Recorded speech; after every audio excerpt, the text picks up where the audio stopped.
بڑھ کے دیا ہے۔ شکر ادا کرنے کا سب سے بڑا فائدہ یہ ہے کہ جو نعمتیں ہمارے پاس ہیں ان کی حفاظت ہو جاتی ہے، اللہ تعالیٰ چھینتا نہیں ہے بلکہ اللہ اور نعمتیں عطا کرتا ہے۔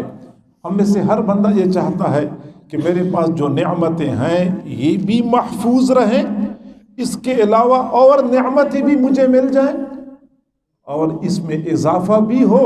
تو قرآن عظیم الشان میں اللہ رب العزت نے مختصر الفاظ میں یہی اصول بیان فرمایا ہے، لَإِن شَكَرْتُمْ لَأَزِيدَنَّكُمْ، اگر تم شکر ادا کرو گے میں تمہاری نعمتوں میں اضافہ کر دوں گا۔ شکر کی بدولت اللہ کی دی ہوئی نعمتوں میں اضافہ ہو جاتا ہے، لہٰذا نعمتوں میں اضافے کا یہ وہ اصول ہے جس میں کوئی شک شبہ نہیں ہے، جس میں کسی قسم کا اشتباہ نہیں ہے، قطعی اور ٹھوس اصول ہے۔ شکر ادا کریں، نعمتوں میں اضافہ